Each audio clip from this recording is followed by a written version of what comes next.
सुंदरवन जंगल में कड़कनाथ नाम का एक कौवा रहता था। किसी बीमारी की वजह से जिंदगी के आखिरी वक्त से गुजर रहा था। कड़कनाथ अपने खानदान का अकेला कौवा है, जिसके घर में 2 नौकर हैं, टुनटुनी और बंटी कबूतर। कड़कनाथ सेठ को अब इस बात का एहसास हो गया है कि उसने जंगल के पक्षियों से बेईमानी कर जो पैसे कमाए हैं वो उसके काम नहीं आए। मरने के बाद उसकी सारी दौलत रिश्तेदारों के हाथ लग जाएगी। इससे भी उसको कोई फायदा नहीं था। कड़कनाथ सेठ की आखिरी ख्वाहिश ये है कि ये दौलत उसकी रूह की आजादी की वजह बने। इसके लिए कड़कनाथ सेठ टुनटुनी और बंटी कबूतर को बुलाता है और उनसे कहता है, बंटी कबूतर, टुनटुनी, तुम दोनों मेरे वफादार नौकर हो। मैंने तुम्हें पूरी जिंदगी चंद रुपयों की तनख्वाह के अलावा कुछ नहीं दिया।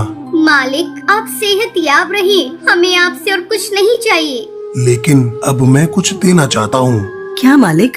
मैं अपनी दौलत तुम दोनों में से किसी एक के नाम करना चाहता हूँ, लेकिन उसकी एक शर्त है। शर्त? मैं कुछ समझी नहीं मालिक। आज दिन भर तुम दोनों अपनी अपनी समझ के मुताबिक भलाई और नेकी का काम करो और शाम को आकर बताओ। मुझे जिसकी नेकी बेहतर लगेगी मैं अपनी जायदाद उसके नाम करूँगा। टुनटुनी और बंटी कबूतर कड़कनाथ सेठ की बात सुनकर हैरान होते हैं और दोनों सोचते हैं कि ऐसा क्या काम करें जो कड़कनाथ सेठ को पसंद आ जाए। अगली रोज सुबह होते ही टुनटुनी और बंटी कबूतर नेकी और भलाई का काम करने के लिए घर से निकलते हैं। टुनटुनी अभी तक ये नहीं सोच पाई कि उसे भलाई के नाम पर क्या करना है, लेकिन बंटी कबूतर के दिल में दौलत हासिल करने के लालच ने उसे नेकी के कई काम सुझा दिए हैं। बंटी कबूतर सबसे पहले मंदिर में चंदा देता है, मंदिर के बाहर बैठे गरीब पक्षियों की भी रुपए पैसे से मदद करता है, अस्पताल में जाकर जख्मी पक्षियों को दवाइयाँ खरीद कर बांटता है, जंगल के पुराने स्कूल की मरम्मत करवाता है। टुनटुनी ऐसे ही किसी नेक काम के लिए घर से निकलती है। उसे रास्ते में गाय मिलती है जो कचरे के साथ पॉलिथीन खा रही थी। अचानक वो गाय गिरकर तड़पने लगती है। टुनटुनी से फौरन जानवरों के अस्पताल ले जाकर इलाज करवाती है। उसके पेट से बहुत सारा पॉलिथीन निकलता है। इसके बाद गाय ठीक हो जाती है। हे भगवान, अब तो शाम हो गई। मैं कड़कनाथ सेठ से जाकर क्या कहूँगी? मुझे इस बात का मलाल नहीं है कि मैंने नेकी का कोई काम नहीं किया, बल्कि खुशी है कि मेरी कोशिश से गाय की जिंदगी बच गई। टुनटुनी गाय को अस्पताल में छोड़कर कड़कनाथ सेठ के पास जाती है। बंटी कबूतर भी कड़कनाथ सेठ के पास आता है और अपने पूरे दिन का काम कड़कनाथ कौवे को बताता है। बंटी कबूतर अपनी नेकी के सभी कामों को एक एक करके गिनवाता है और टुनटुनी सिर्फ इतना ही बताती है कि उसने सारा दिन गाय के इलाज पर खर्च कर दिया। टुनटुनी के पास बताने के लिए कुछ नहीं है, इसलिए वो चुप हो जाती है। बंटी कबूतर और टुनटुनी, मैंने तुम दोनों की बातें गौर से सुनी। बंटी कबूतर, तुमने दिन के 8 घंटों में 800 भलाई के काम किए हैं। शुक्रिया मालिक। टुनटुनी, तुम दिन भर में गाय के इलाज के अलावा और कुछ नहीं किया। तुम्हारे हिस्से में एक ही काम है।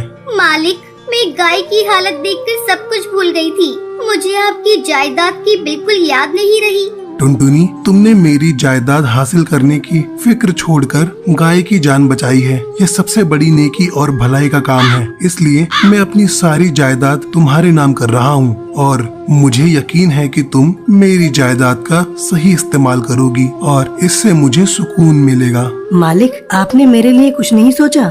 बंटी कबूतर, फिक्र मत करो, मैं तुम्हें भी कुछ दे कर जाऊँगा। मालिक, मुझे आपकी जायदाद की ख्वाहिश नहीं है। आप बंटी कबूतर को ही सब कुछ दे दीजिए।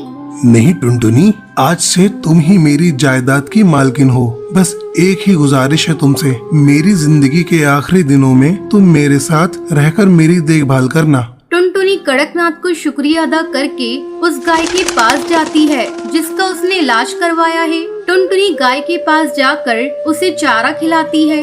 गाय अब पूरी तरह से ठीक हो गई थी। ये सड़कों पर फिरने वाली आवारा गाय हैं, इसलिए वो उस गाय को कड़कनाथ के घर लेकर आती है और गाय के साथ खुद भी वहीं रहने लगती है। टुनटुनी अब एक बेटी की तरह कड़कनाथ की खिदमत करने लगती है।